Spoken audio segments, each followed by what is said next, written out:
নমস্কার, সবাইকে স্বাগত জানিয়ে শুরু করছি রিয়েল টক বাংলায় আমাদের আজকের পডকাস্ট। আমাদের আজকের পডকাস্টে যিনি অতিথি, তিনি একজন অ্যাস্ট্রোলজার, তিনি একজন বাউনিস্ট, তিনি একজন ডক্টরেট অফ অ্যাস্ট্রোলজি। শুধু তাই নয়, তাকে বলা হয় নতুন প্রজন্মের আলোর দিশারি। তার কারণ তার একটি বিশেষ গুণ আছে বা একটি বিশেষ বিশেষত্ব আছে, তিনি ভবিষ্যৎবাণী করতে পারেন। খুব ইন্টারেস্টিং, তাই না? আমি অধীর আগ্রহে অপেক্ষা করে আছি তার সাথে কথা বলার জন্য প্রায় সকাল থেকে। এই সময় নষ্ট না করে চলে আসছি আমাদের আজকের অতিথির কাছে। আমাদের আজকের অতিথি শ্রীমতী দুর্বাশ্রী। নমস্কার ম্যাডাম, অনেক অভিনন্দন আপনাকে আমাদের পডকাস্টে। ধন্যবাদ আপনাদের সকলকে আমাকে এখানে আহ্বান জানানোর জন্য। আমার জন্য আপনারা বসে আছেন শুনে খুব ভালো লাগলো। আমি দুর্বাশ্রী, সকলকে আমার ভালোবাসা, প্রণাম, গুরুজনদের প্রতি শ্রদ্ধা নিবেদন করে আমি আমার অনুষ্ঠান শুরু করছি। প্রতি সময়ের অনুষ্ঠানের মতো আজও একই কথা বলবো, তোমাদের ভালো রাখার তলে আমি দুর্বাশ্রী তোমাদের মাঝে আবারও বিভিন্ন জায়গায় ফিরে আসবো। ঈশ্বর তোমাদের সকলকে সুস্থ আর ভালো রাখবে।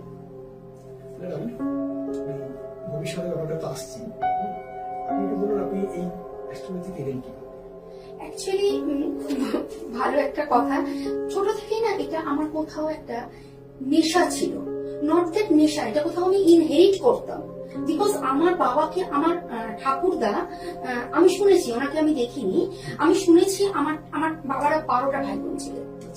তো খুব স্বাভাবিকভাবেই কর্মজীবনে এখনকার বাচ্চাদের মতো তো আমার বাবাদের আমলে বাচ্চারা এতটা প্যাম্পার্ড বা এতটা কেয়ারিং থাকতো না।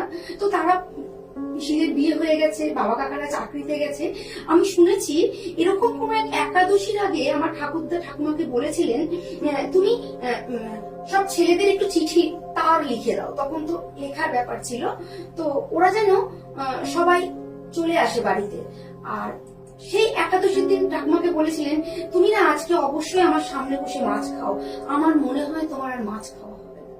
বিকজ এখন তো এই রিচুয়ালস গুলো আমরা একটু মানি না, বাট আমার দাদুর আমলে এগুলো মানা হতো। বাট আমি আমার ঠাকুমাকেও দেখেছি, আফটার উইডো তিনি, মানে আমার দাদুকে আমি দেখিনি, ঠাকুমাকে দেখেছি আফটার উইডো তিনি ভেজ খেতেন। তো আমার এরকমই আমার তারপর তার লেখা হয়। এই ইনটিউশনটা এলো কি করে?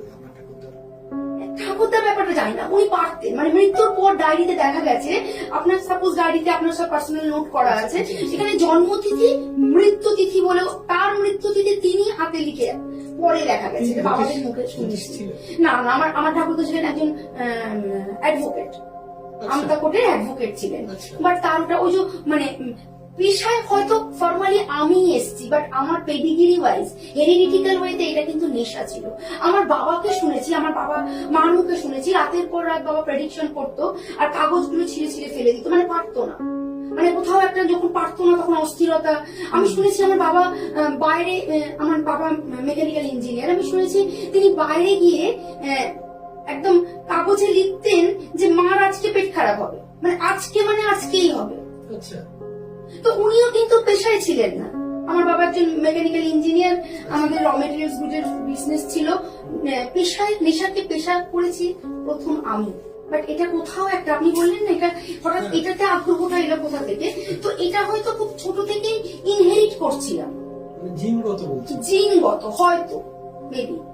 আপনাকে যে স্টোরিটা ব্যাকঅফটা বললাম, ফ্ল্যাশব্যাকটা বললাম, এরপর তো নিজে আমি একটু সায়েন্সের স্টুডেন্ট, পড়াশোনা করতে করতে ওই লুকিয়ে চুরিয়ে একটু বই পড়তে প্রেডিকশন করতে মানে when I was 21st in my age, 21 বছর যখন আমার বয়স, তখন থেকেই আমি ফর্মালি চেম্বারে বসি এবং মানুষের সাথে প্রেডিকশন করা শুরু করি। হ্যাঁ, প্রায় 20 বছর, 18 বছর তো বটেই, প্রায় 20 বছর। তারপর একে একে আমার ডিগ্রি, পড়াশোনা, প্রেডিকশন করতে শুরু করা, এগুলো আর কি। বিভিন্ন সময় বিভিন্ন গুরুদের সান্নিধ্য অবশ্যই সেটা দরকার। বিকজ আমি মনে করি জ্যোতিষ অবশ্যই একটা ম্যাথামেটিক্যাল সাবজেক্ট, যেখানে অঙ্ক করে প্রেডিক্ট তো অবশ্যই করতে হয়, বাট তার থেকেও বড় বিষয় হচ্ছে গুরুমুখী বিদ্যে, গুরুত্বপূর্ণ। এটা আমি অ্যাকচুয়ালি নট অনলি অ্যাস্ট্রোলজি, আমি ইন এভরিওয়্যার বলছি। সবাই রান্না করে, আপনার মা রান্না করছে, আপনার মিসেস রান্না করছে, আপনার বোনেরা রান্না করছে, বাট সবার রান্না ডিফারেন্ট। বাট সবাই কিন্তু নুন, চিনি, হলুদ, ইনগ্রেডিয়েন্টস অল আর সেন্স। আপনি বলুন, আপনি একজন অ্যাঙ্কার, আপনার মতো আরো 100 জন অ্যাঙ্কার আছে, তাহলে আপনার কোয়ালিটিটা ডিফারেন্ট হবে কোথা থেকে? ওই কিছু একটা গুরুমুখী বিদ্যে আর কিছু একটা আপনার অধ্যাবসায় বা practice, how to talk, how to create your, সবারটাই আলাদা হবে। সেটাই আর কি অধ্যাবসায়। বিভিন্ন সময় বিভিন্ন গুরুদের সামনে দিতে এসেছি। আমার গুরুরা কেউ কামাখ্যায়, কেউ দিল্লিতে আছেন, কলকাতায় প্রবীরানন্দ স্যার আছেন, পানামেল স্যার ছিলেন, রামকৃষ্ণ মহাশয় আছেন। হ্যাঁ, সেটা তো করতেই, আপনাকে কোনো জায়গায় একটু উপরে উঠতে গেলে তো প্রফেশনালি তো কোথাও কোথাও প্র্যাকটিস শিখতে হয়েছে। আর শিক্ষার তো কোনো শেষ নেই, আজও শিখছি।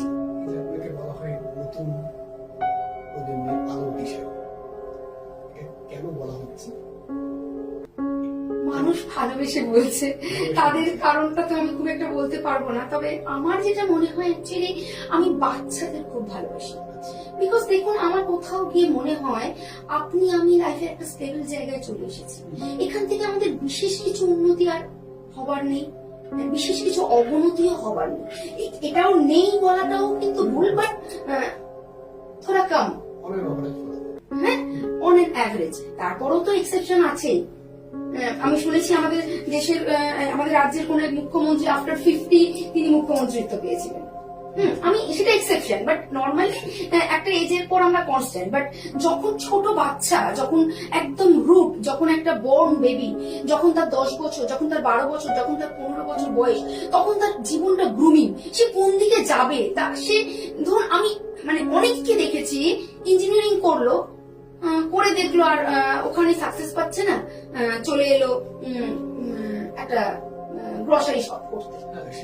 আপনিও হয়তো দেখেছেন আপনার লাইফে যে হয়তো সায়েন্স নিয়ে পড়তে পড়তে হঠাৎ বিবিএ করতে চলে গেলেন। সেই সময় থেকে যদি তাদের গাইড করা না, একদম মানে 17-18, মানে যেখান থেকে আপনার স্ট্রিম গুলো ভাগ হয়ে যাচ্ছে, হোয়াট টু ডু অ্যাকচুয়ালি, সঠিক পথে নিয়ে যাবার। আপনার আমার বয়সে দাঁড়িয়ে কিন্তু পথ চেঞ্জ করার জায়গাটা কিন্তু আর সেইভাবে সাকসেস দেবে না যদি ঐশ্বরিক কোনো আশীর্বাদ না থাকে। দেখুন, ঐশ্বরিক বা ইউনিভার্সের কিছু আশীর্বাদ থাকলে তো আজকেই দুম করে ওপরে উঠে যাওয়া যায়, বাট ওটা কিন্তু ক্যালকুলেটিভ না।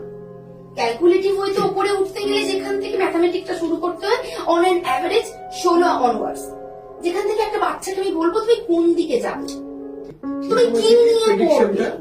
এই জন্য আমাকে নতুন প্রজন্মের আরব দিশারি বলা হয়। বিকজ আমার অনেক স্টুডেন্ট আজকে দেশে বিদেশে, ব্রাজিলে, ইউএসএ তে, অস্ট্রেলিয়ায়, তারা কেউ ডক্টর, তারা কেউ বিজনেস পারপাসে গেছে, তারা কেউ টেনিস প্লেয়ার। তারা খুব ছোট থেকে, মানে 8 বছর 10 বছর আগে থেকে, ধরুন তারা যখন মানে আইসিএসসি বা মাধ্যমিক বা সিবিএসসি দেয়নি, তখন থেকে তারা আমার কাছে আছে। তারা 10 বছর 12 বছর আমার আন্ডার, তারা এখন বড় বড় কোম্পানিতে লিড করছে। বাট তারা এখনো পর্যন্ত, আন্টি কি করবো, দিদি কি করবো, দুর্গাশিদি এখন এই প্রমোশন আমি নেবো কি নেবো না, প্রমোশনটাও আপনার জন্য নেওয়া ঠিক হবে না, হবে না। আজকে মনে হচ্ছে এটা খুব ক্রিমি, কাল দেখে ওটা হয়তো ওখানে গেছেন বলেই আপনার ভুল হয়ে গেল। সেটাই হচ্ছে প্রেডিকশন, আর সেটা বাচ্চাদের করাটা অনেক বেশি দরকার। বিকজ স্টেবল লাইফে গিয়ে আর কি হবে। এটা খুব ভালো বলছেন, মানে এইভাবে অনেকেই বলেননি, মানে একদম শুরু থেকে যদি প্রেডিকশনটা করা হয়, অনেকে যখন সমস্যা আসে তখন যায়। আপনার ক্যান্সার হয়ে গেছে, এখন আমি কি করতে পারি, সেটাই তাহলে আপনার বেটার না, আপনার যদি ক্যান্সারটা নাই হয়, আগে থেকে যদি প্রিকশন নেওয়া যায়। প্রিকশনের থেকে আমি মনে করি গাইডলাইন। আপনি প্রিকশনও সেকেন্ডারি, প্রথম হচ্ছে আপনি কোন ওয়েতে চললে অ্যাটলিস্ট জীবনের ধাক্কা খাওয়ার জায়গাটা কম, সেই ওয়েটা ওয়ে আউট করা বা ছক আউট করা বা প্রেডিক্ট করা। এটাই হচ্ছে একজন অ্যাস্ট্রোলজারের কাজ, যে আমি বলবো তুমি এই, যেমন আপনি আপনার বেবিকে বলেন তো বাবা এটা করো না, লাফিও না, খাট থেকে পড়ে যাবে, খুব সিম্পল জিনিস, লাফালে পড়ে যাবে। আমরা জানি না কিন্তু যে আফটার একটা এজের পর আমরা কোন দিকে মুভ করলে আমার সাকসেসটা মিরাকেলি হবে, বা আমি আমার লাইফে যতটা সাকসেস রেশিও নিয়ে জন্মগ্রহণ করেছি আমি ওটাতে টোটালি রিচ করতে পারবো। আমি চোখের সামনে দেখেছি একজন সায়েন্সের স্টুডেন্ট, সে পড়তে পড়তে হঠাৎ করে তার মানসিক বিকৃতি হলো, সে পড়াশোনা ছেড়ে দিল, অনেক বছর বসে থাকার পর তার মনে হলো সে ওকালতি করবে, তার জীবনের 5-6টা মূল্যবান বছর চলে গেল। বিকজ লাইফ তৈরি করার সময় কিন্তু 16 থেকে 26, বড় জোর 30, তারপর মিরাকেল হতে পারে। স্টেডি লাইফ তৈরি হতে পারে না। এই সময়টাই আমি বাচ্চাদেরকে গাইড করি এবং সঠিকভাবে আমার শিক্ষা অনুযায়ী তাদের পথ দেখাবার চেষ্টা করি। তাই হয়তো মানুষ আমাকে নতুন প্রজন্মের আরো বেশি করে। আচ্ছা, এই যে ম্যান্ডেট অ্যাস্ট্রোলজি, এই যে ম্যান্ডেট অ্যাস্ট্রোলজি যারা আছেন তাদের মধ্যে আপনি একজন অন্যতম। সবার একটু দর্শকদের আপনি বলবেন কি ম্যান্ডেট অ্যাস্ট্রোলজিটা কি, ওরা কি জানেন না? অ্যাকচুয়ালি এটা হচ্ছে দেশ নতুন একটা কালচার, যেখানে দেশ ও দশ সম্বন্ধে আমরা প্রেডিক্ট করতে পারি। আচ্ছা, দেখুন মানে এরকম ইন্ডিভিজুয়াল কারো না, দেখুন একটা কথা বলি, চেম্বারে বসে আজকের দিনে প্রচুর অ্যাস্ট্রোলজার আছে, আর ইউটিউবের দুনিয়ায় তো শুধু অ্যাস্ট্রোলজার, তান্ত্রিক বা কোনো পার্টিকুলারলি প্রফেশনালিজম বলবো না, সবাই সব প্রফেশনে এক্সপার্ট। ইউটিউবের জন্য সবাই আমরা রাঁধুনি, সবাই ডাক্তার, সবাই ইঞ্জিনিয়ার, সবাই সবটা একদম সবাই সবটা জানি। বিকজ ওটা মনে করছি একটু চালাবো, দুটো চারটে শুনে নেবো, সবটাই আমি মোটামুটি চালিয়ে দেবো, তারপর কয়েকটা ছোটখাটো ভিডিও করে রেডি, যে কোনো প্রফেশনে। বাট সেখান থেকে দাঁড়িয়ে যখন আমি একটা ঘর বন্ধ করে আপনাকে প্রেডিকশন করছি, সেখানে আমি ঠিক বলছি বা ভুল বলছি সেটা কে সাক্ষী? শুধু একমাত্র আপনি সাক্ষী। বিকজ এই রুমে আপনি আর আমি প্রেডিকশন করছি, আপনাকে করছি। বাট এই ধৃষ্টতা কতজন দেখাবার সাহস পায় যে এই চেয়ারে বসে মিডিয়ায় কোনো ক্লাইমেট সম্বন্ধে প্রেডিক্ট করার, যেটা কিন্তু প্রত্যেকে জানতে পারবেন। একটা ফ্লাইট ক্র্যাশ সম্বন্ধে আগে বলে দেবার, বা কোনো নক্ষত্র বা কোনো সেলিব্রিটি জন্ম হবে বা মৃত্যু হবে, কজন বলেছেন? আমি দুর্গাশ্রী একবার না একাধিকবার ম্যান্ডেট অ্যাস্ট্রোলজিকে অ্যাপ্লাই করে সেটা করার চেষ্টা করেছি, মিলে গেছে, মেলেনি, সেই রেশিওটা আমি বলবো না, সেই রেশিওটা বলবে অডিয়েন্স যারা এই প্রোগ্রামটা দেখছে বা বিভিন্ন সময় গত 18 বছর ধরে বিভিন্ন চ্যানেলে বিভিন্ন পডকাস্টে আমার অনুষ্ঠান দেখেছে। এবং তারাই ডিফারেন্সিয়েট করবে যে আর কজন মিডিয়ায় বসে ওপেনলি কারোর সম্বন্ধে বা ডেট ওয়াইজ প্রেডিক্ট করে। আমি লাস্ট ডিসেম্বর মাসে আগরতলার কোনো একটা চ্যানেলে বসে বলেছিলাম জানুয়ারি ফেব্রুয়ারিতে একাধিক ফ্লাইট ক্র্যাশ হবে এবং শেয়ার মার্কেট ক্র্যাশ করবে। অলরেডি এটা হয়ে গেছে। আমার পডকাস্ট রিলিজ হওয়ার আগেই সেটা হয়েছে, মানে আমি বলার, বিকজ আজকে যে আমি কথা বলছি, জাস্ট আমি মানে ক্যামেরার পিছনে ম্যাডামের সাথে আলোচনা করছিলাম যে আমাকে কোনোভাবে এগুলো শর্ট লিস্টেড, বিকজ আমি আজকে কিছু প্রেডিক্ট করবো যেটা হয়তো আপনার পডকাস্ট রিলিজ হওয়ার আগেই সেটা হবে। আমি দুর্গাশ্রী বলছি হবে, আমি না বলে কেউ আমাকে চ্যালেঞ্জ করলে আমি খুশি হবো, বিকজ আমি 100% না, আমি হয়তো 98%, বিকজ 2% বাকি আছে বলি আমি মানুষ, আর আমি মানুষই থাকতে চাই, আমার শিক্ষার জায়গাটা থাকুক, সেটাই আমি চাই। আমারও ভুল হবে, আমার ভুলটাও কেউ কারেক্ট করবে, বিকজ আমার ভুলটা সামনে এলে আমি খুশি হই। তাই আমি ম্যান্ডেট অ্যাস্ট্রোলজিকে ভালোবাসি, যেখান থেকে দাঁড়িয়ে দেশ 10 সম্বন্ধে প্রেডিকশন করা যায়। আপনাকে ঘরে বসে একা একা চেম্বারে প্রেডিকশন করছে, এটা তো কোনো ব্যাপারই না। এটা তো আপনি পেপার খুললে সকাল থেকে রাত্রি অব্দি 100টা অ্যাস্ট্রোলজারের নাম পাবেন, এবং ইউটিউব স্ক্রল করলে তো 100টা না 1 লক্ষটা নাম পাবেন। সবাই প্রেডিকশন দিচ্ছে। কি কি প্রেডিকশন? একা বসে করতে পারি বা রাশি লগ্ন অনুযায়ী প্রেডিকশন। প্রথমত এই রাশি লগ্ন অনুযায়ী প্রেডিকশনটাকে আমি ব্যক্তিগতভাবে একেবারে সমর্থন করি না। যদি আমি ভুল হই, আমি সকলের কাছে ক্ষমা প্রার্থী। যদি আমি ভুল হই, আমি কেন রাশি লগ্নটা মানি না? বিকজ আপনি একটা কথা বলুন, 12টা মাত্র রাশি, 12টা মাত্র লগ্ন, 27টা মাত্র নক্ষত্র, কোটি কোটি কোটি কোটি মানুষের ভাগ্য তার মধ্যে জড়িয়ে আছে। ভারতবাসী, শুধু ভারতবাসী কেন, ওয়ার্ল্ডবাসী কোটি কোটি মিলিয়ন মিলিয়ন, তার মধ্যে আছে 12টা রাশি। তাহলে কি ভাগ্যটা টোটাল 12টা ভাগেই ভাগ করা যায়? সেক্ষেত্রে জ্যোতিষীরা বলছে এটা সার্বিক গণনা। কি সার্বিক মানে? হোয়াট টু মিন বাই সার্বিক? I want to know properly কি হবে কানেকশন। ওই আপনার একটু রোগা বা মোটার মাঝামাঝি হতে পারেন, লম্বা বা বেটির মাঝামাঝি একটা হতে পারেন, কালো বা ফর্সা একটু ওই দিকে ছিল, আপনার অবস্থাটা একটু খারাপ। এই একটু ডেফিনেশন কি? আপনার কাছে মনে হচ্ছে 50,000 টাকা খারাপ, আমার কাছে মনে হচ্ছে 50,000 টাকা খুব ভালো, আমার ক্যামেরা ভাইয়ের কাছে মনে হচ্ছে মাসে 5 লাখ টাকা ইনকাম করে টু ব্যাড। এই একটু ডেফিনেশনটা কি স্পেসিফাই করতে হবে। 10 থেকে 12 দিন। আপনার রোজগার 1 লাখ থেকে 1.5 লাখের মধ্যে হতে পারে, 10 থেকে 15,000-এর মধ্যে হতে পারে, স্পেসিফিক। তো এটা হচ্ছে ম্যান্ডেট অ্যাস্ট্রোলজি। আপনাকে আরেকটা সব থেকে বড় কথা, ম্যান্ডেট অ্যাস্ট্রোলজি দেশ 10 সম্বন্ধে প্রেডিক্ট করতে হবে, যেখানে আপনি আমি কোনো ব্যাপার না, সেটা লক্ষ লক্ষ মানুষ মিলিয়ে নিতে পারবে। তাহলে আপনি যে রাশি লগ্ন ধরে মানে আপনার পছন্দ না ব্যাপারটা যখন না না না না, না, না। খুব সুন্দর একটা কথা বলেছেন, আমার পছন্দ না, আমার পছন্দ না। হ্যাঁ মানে কি বলবো, আপনি ইন শর্ট কথাটা খুব ভালো বলেছেন, বাট স্ট্রেটলি আমি এই কথাটা বলছি না, বিকজ কোটি কোটি মানুষ পছন্দ করে, কোটি কোটি ইউটিউবে এই একটা রাশি ধরে একটা প্রেডিকশন করলে একদম মিলিয়ন ভিউয়ার্স পাওয়া যাবে, সেখানে দাঁড়িয়ে আমার পছন্দ না। কিন্তু আপনি আমার আমার ঠিক ভয়েসটা কি শর্ট টার্ম ঠিকই বলেছে, হয়তো তাই, বিকজ আমি আপনাকে লজিক্যালি বললাম।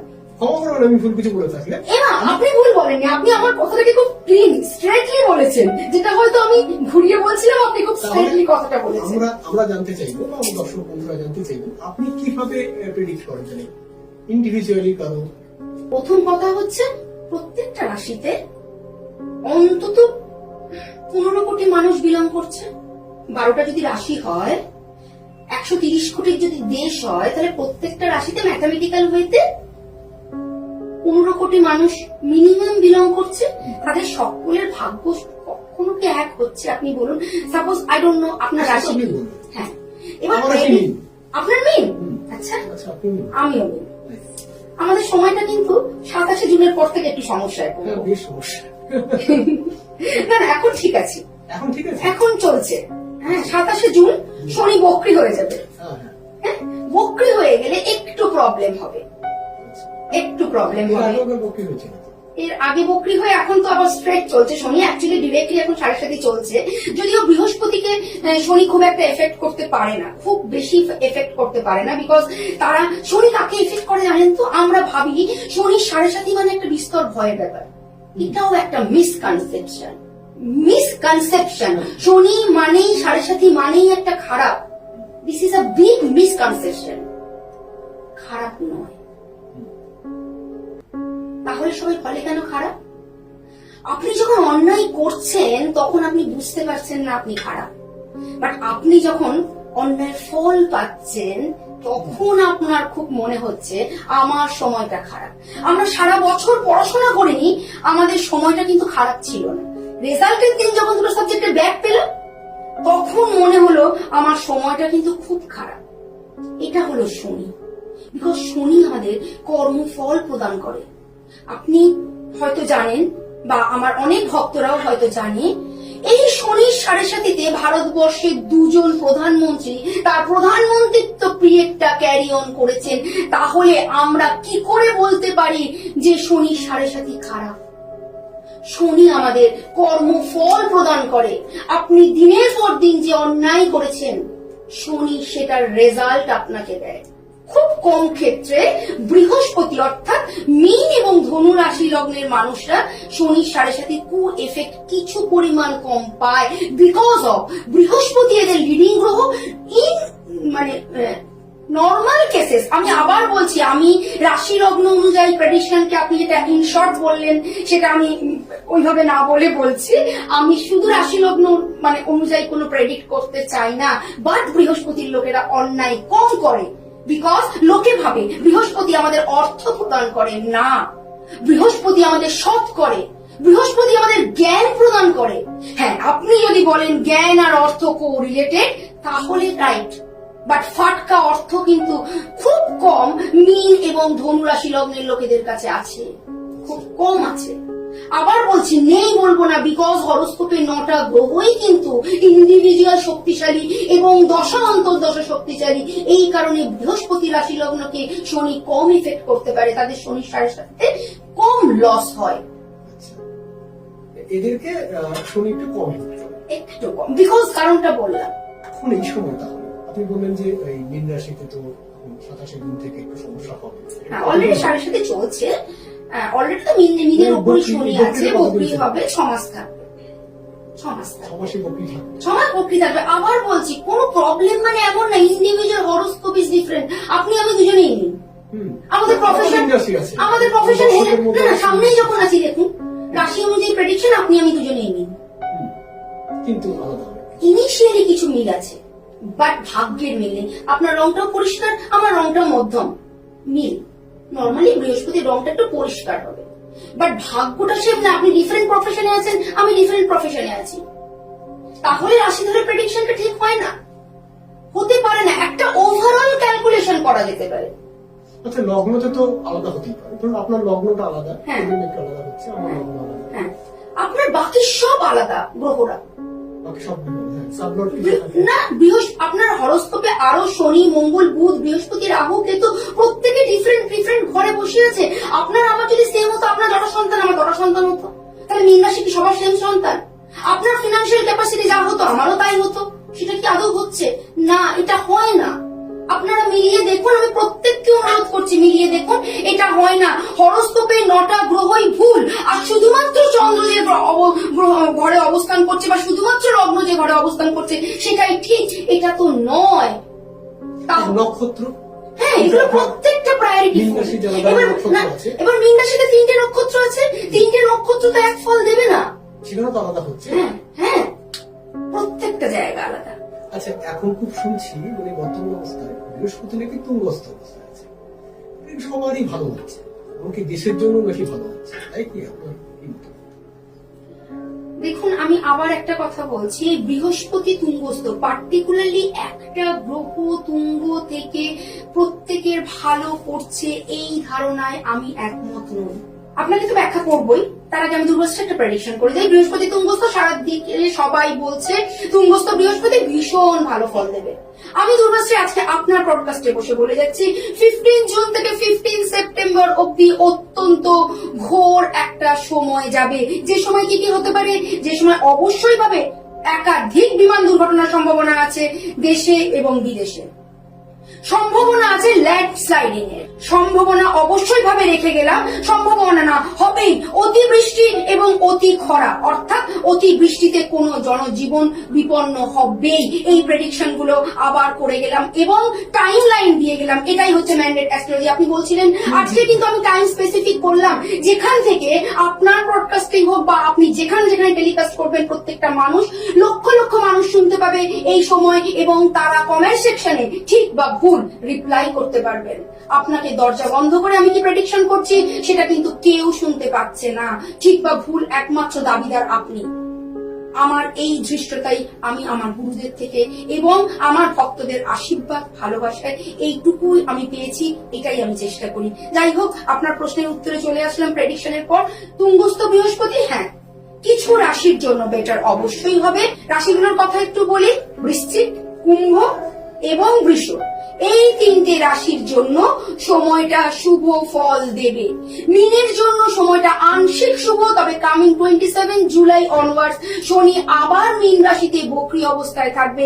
এই সময় মিথুন এবং মীন একটু সাবধানতা অবলম্বন করা উচিত। হঠাৎ অর্থ লস, হঠাৎ কোনো গুরুজনদের শারীরিক সমস্যায় কিন্তু তাদের ডেইলি লাইফটা বিঘ্নিত হতে পারে। এটা হলো কথা। এরপর আমি আরো একটু বলি, যেটা হচ্ছে আমি বারবার তোমাদের কাছে অনুরোধ করছি, সব দর্শকদের কাছে অনুরোধ করছি, রাশির পিছনে দৌড়িও না। আমি একটা ছোট্ট এক্সাম্পল দিচ্ছি। আজকে আপনার বাড়িতে একটা যে কোনো, আপনি এখন প্রোগ্রাম করছেন, আপনার হয়তো না হোক, এটা আমি জাস্ট একটা কথা স্টোরি বলছি, একটা ফোন কল পেল, আপনার দিদির বাচ্চাটির হয়তো অসুস্থ, এক্ষুনি আপনার কাছে একটা ফোন কল এলো। আপনি যখন প্রোগ্রাম করছেন আপনার সময় তো ভালো, তাহলে আপনি কি মনে করছেন এই ফোন কলটা আপনার এই সময়টাকে ডিট্যাক্ট করলো না? করলো তো। আপনিও মানসিক ভাবে ভালো নেই। আপনার দিদি তার সন্তান মৃত্যুর সাথে যুদ্ধ করছে, তিনি কি একই, মেয়েটিরও যে রাশি আর মায়েরও কি সেই রাশি? তাহলে মেয়েটি যখন হসপিটালে ভুগছে তখন কি তার মা বা বাবা খুব ভালো আছেন? তাহলে কি করে রাশি ধরে প্রেডিকশনটা সঠিক হচ্ছে? আবার আমি দেখাবো, ওই যে রাশির মেয়েটি হসপিটালে ভর্তি, ঠিক ওই রকমই কোন একটা রাশির মানুষ, সে হয়তো ওয়ার্ল্ড কাপ খেলা দেখছে ফ্রান্সে গিয়ে। তাহলে রাশি কি করে হলো? একই রাশির একজন হসপিটালে ভর্তি এবং তার মা বাবা নিশ্চয়ই খুব শুভ অবস্থায় নেই, তাদের সেই রাশিগুলো নিশ্চয়ই নয়। মা সন্তান ফ্যামিলি সবার তো এক রাশি নয়, বাট ফ্যামিলিতে যখন ডিজাস্টার আছে তখন সবাই কিন্তু কম বেশি সেটা ফেস করে, তাহলে সকলের এক রাশি নয়। তাহলে কেন তোমরা রাশির প্রেডিকশন নিয়ে এত বেশি মাথামাতি করছো? আর শনির সাথে সাথে প্লিজ দুর্বাশ্রী বলছি, ভয় পেও না, কর্ম সঠিক করো। আরো একটা কথা, বৃহস্পতি আমাদের অর্থ প্রদান করে না। চেম্বারে রেখে দিদি একটু হাতটা দেখে বলবেন বৃহস্পতিটা আমার কেমন আছে? কিচ্ছু নেই, অত্যন্ত ভালো আছে। ঠিক কতটা ভালো জানো বৃহস্পতি তোমাদের আছে? রাজা হরিশ্চন্দ্রের যতটা ভালো ছিল, বুঝতে পারছো? ওনার বৃহস্পতি কিন্তু সব থেকে ভালো ছিল, তবে উনি রাজা হরিশ্চন্দ্র হয়েছিলেন, তবে উনি হিস্টোরিক্যাল ফিগার হতে পেরেছিলেন। উনি কিন্তু রিচেস্ট হতে পারেননি। ওনার সন্তানের মৃত্যুর সময় মৃত্যু দাহ করার অর্থটিও তার কাছে ছিল না, তিনি রাজা হরিশ্চন্দ্র। বৃহস্পতিটা কিন্তু তার অত্যন্ত ভালো ছিল। ছিল কোন ঘরে জানো? সপ্তমে। I requesting you all, please সপ্তমে যাদের বৃহস্পতি আছে তারা কখনো ভগবানের পুজো করো না, না তো বামা খেপা, না তো মা কালীর, না তো শ্রীকৃষ্ণের, না তো শনি মহারাজের, কারোর পুজো করো না। যত পুজো করবে তাদের লাইফটা তত ডিজাস্টারের দিকে চলে যাবে, লাইক রাজা হরিশ্চন্দ্র। তোমার কি দরকার চেম্বারে গিয়ে সেই প্রশ্নটা করো, দিদি বা স্যার বা ম্যাডাম আমার এটা লাইফে আছে, ইয়েস অর নো, আমার বৃহস্পতি কেমন আছে, আমার শনি কেমন আছে, আমার রবি কেমন আছে। এইভাবে কোয়েশ্চেন করো না, কারণ তোমরা তো ব্যাক অফ দ্য মাইন্ডে ফিনান্সিয়ালি কতটা স্ট্রং হবো সেটা নিয়ে কোয়েশ্চেন করছো। বৃহস্পতি অর্থ প্রদান করে না, বৃহস্পতি জ্ঞান প্রদান করে, বৃহস্পতি নলেজ দেয়, বৃহস্পতি সৎ মানুষ তৈরি করে। একটু আগেই বললাম বৃহস্পতি জাতক জাতিকাকে শনি ওইভাবে এফেক্ট করে না, মানে as compare to other, because তারা সঠিক পথে চলার চেষ্টা করে। হ্যাঁ, সঠিক পথে চললে অর্থাভাবও কখনো হবে না, আবার রাতারাতি রিচ হওয়ার পসিবিলিটিসও খুব কম থাকে। বিকজ হঠাৎ করে যে গ্রাফটা ওঠে সেই গ্রাফটা উঠতে সাহায্য করে রাহু অথবা শুক্র। আর যদি তোমরা একটু শিক্ষিত আমার বন্ধুরা জানো, নিউটনের third law wise every action has a same and alter reaction, অর্থাৎ যে গ্রাফটা খুব স্মুথলি উঠে যায় সেই গ্রাফটাই খুব স্মুথলি পড়ে যায়। অর্থাৎ রাহু বা শুক্র যাদের রাতারাতি অর্থ দেয় তাদের আবার 2-4 বছর পর জেলেও পাঠিয়ে দেয়। বৃহস্পতির অর্থ কিন্তু জেলেও পাঠায় না, রিচেস্টও করে না। এটা আমরা দেখতে পাচ্ছি আজকে চারপাশে। একদম এটা দেখতে পাচ্ছি আমরা চারপাশে। আমি আপনাকে জিজ্ঞেস করছি, আপনি তো বলেন যে বৃহস্পতি যদি সপ্তমে থাকে তাহলে পুজো করো না, এটা কারণ কি? এই কারণটা ব্যাখ্যা করতে গেলে তো আজকে আর কোনো ব্যাখ্যায় যেতে পারবো না। কারণ একটাই, হরোস্কোপটা প্রথমে প্রেডিকশন করতে হবে এবং এই হরোস্কোপে ওই পথটা অবলম্বন করলে তোমার জন্য খারাপ হবে। ধরো তুমি কাউকে বলছো জলে যে বেশি জল ঘেটে পরিষ্কার করার দরকার আছে, আবার বেশি জল ঘেটে পরিষ্কার করলে হাজা হবে। তো সুতরাং ওই বৃহস্পতি যদি সপ্তমে নর্মালি থাকে, তার ওই রাস্তাটা মানে কার কোন রাস্তাটায় চললে পথটা সুগম হবে এর জন্য হরোস্কোপটা প্রেডিক্ট করা এবং ওই কারণগুলো গুরুর মুখ থেকে জানা ভীষণভাবে দরকার। ইন শর্ট আমি আপনাকে বলতে পারবো না।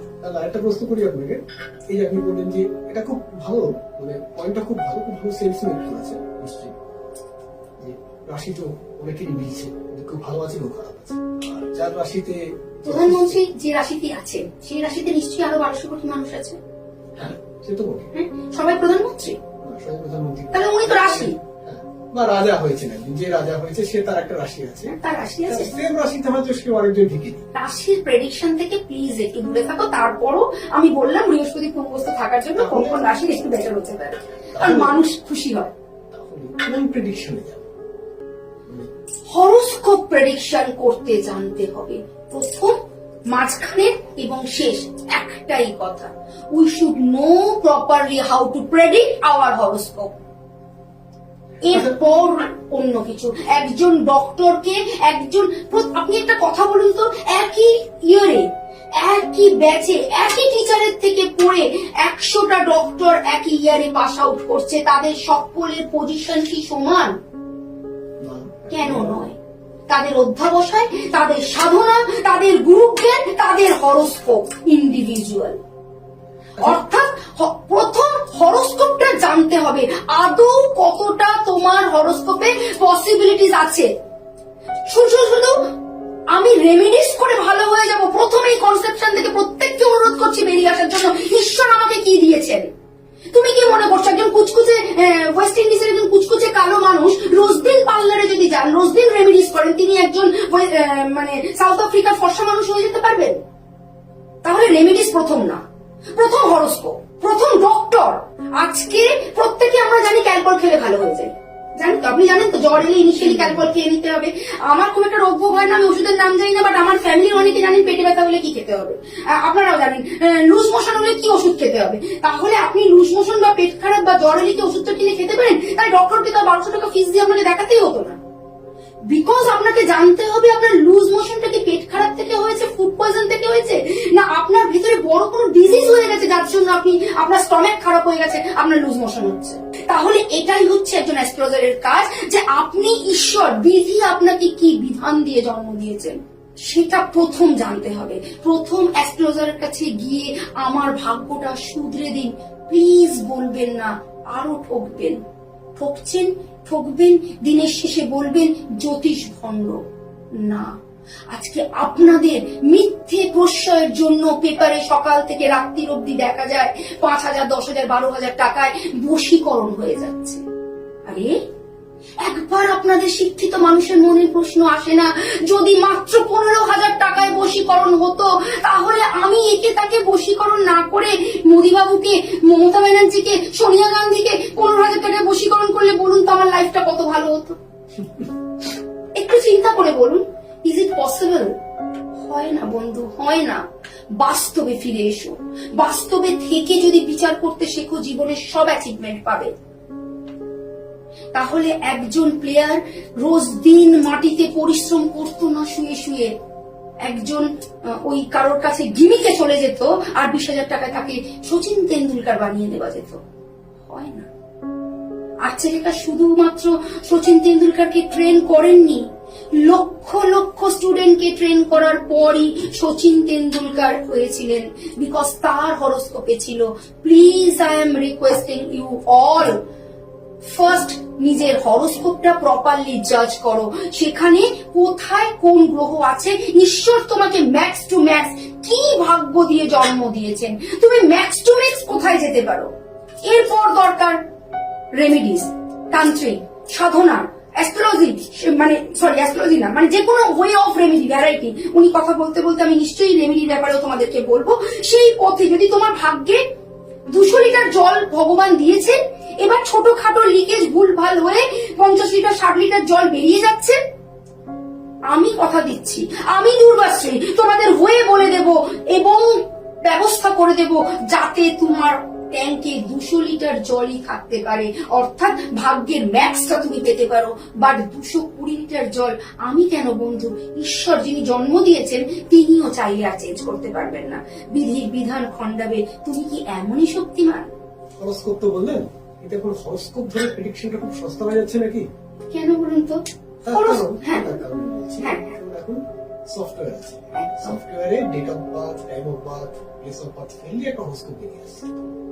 তারপর থেকে তো আমি দেখেছি অ্যাস্ট্রোলজার ইনফরমেশন দিল, চলে গেল পাশের ঘরে, কিছুক্ষণ পরে এলো। একদম ঠিক বলছেন। আমি তো এক্ষুনি বসে এই যে মিডিয়া যখন ফোন আসে আমি হরোস্কোপ প্রেডিক্ট করি, কি করে করি, ওই ডেট অফ বার্থ সফটওয়্যারে ফেলি আর সাথে হরোস্কোপ বেরিয়ে আসে। তাহলে এটা আলাদা কি হচ্ছে? এটা যে কেউ করতে পারছে না, আপনি হরোস্কোপটা বের করে ফেলতে পারছেন, অর্থাৎ আপনার লগ্ন কি, চন্দ্র কি, মঙ্গল কোথায় আছে, বুধ কোথায় আছে, শনি কোথায় আছে, এইটা বের করে দিল। এবার প্রেডিকশনটা সেটাই তো গুরুমুখী লিখতে, সেটাই তো অধ্যাবসায়, ওই 12 ঘরের একটা কাটাকুটি বেরিয়ে আসবে তার সফটওয়্যার থেকে। বেরিয়ে তো এলো।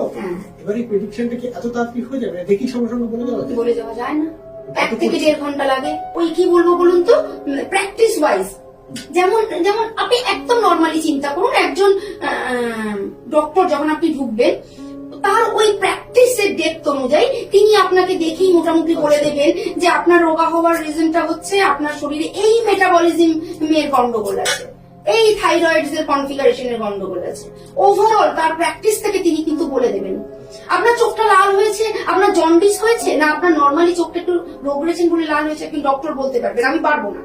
বাট যখন সেটাকে সিওরিটিতে আসতে হবে তখন কিন্তু তাকেও ঘন্টার পর ঘন্টা ব্যাপারটা বুঝতে হবে, বিভিন্ন রকম টেস্টিং রিপোর্ট নিতে হবে। তাই এআই বা কনফিগারেশনে ফেলে যেটা আসে সেটা একটা ম্যাথামেটিক্যাল ক্যালকুলেশন, সেটা কিন্তু প্রেডিকশন না। Calculation and prediction is far far far difference.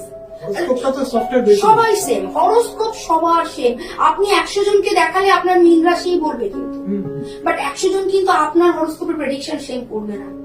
এবার ইউ হ্যাভ টু জাজ যে কার প্রেডিকশন সঠিক, তারই ভিত্তিটা সাধারণ সঠিক। মানুষ কি করে বুঝবে এখানে? বুঝবে না। যেখানে দেখিবে ছাই উড়িয়া দেখিবে তাই, পাইলেও পাইতে পারো অমূল্য রতন। আপনার যখন বিপদ, আপনার সন্তানের যখন শরীরটা খারাপ, আপনি কোন ডক্টরকে দেখাবেন, আপনার সন্তান যখন 12 এইচএস দিচ্ছে, কোন টিচারকে পড়াবেন, সেটা তো ইউ হ্যাভ টু চুজ। এবং তার জন্য আপনার ওই সব রকম টিচারই ঘুরিয়ে ফিরিয়ে আছে, রিসার্চ করে দিতে হবে। এটা তো আপনাকে বুঝতে হবে। আমি বলবো সাধারণ আমি বেস্ট, মানুষকে- সবাই বলবেন আমি বেস্ট, বাট আপনাকে আপনার শিক্ষাগত যোগ্যতা দিয়ে আপনার তা মানে সামনের মানুষটাকে জাজ করে you have to choose for your own. সেটা ঠিক। তাহলে এটা বোঝা গেল যে সাধারণ মানুষকে একটুখানি দেখে শুনে পা ফেলতে হবে। আচ্ছা,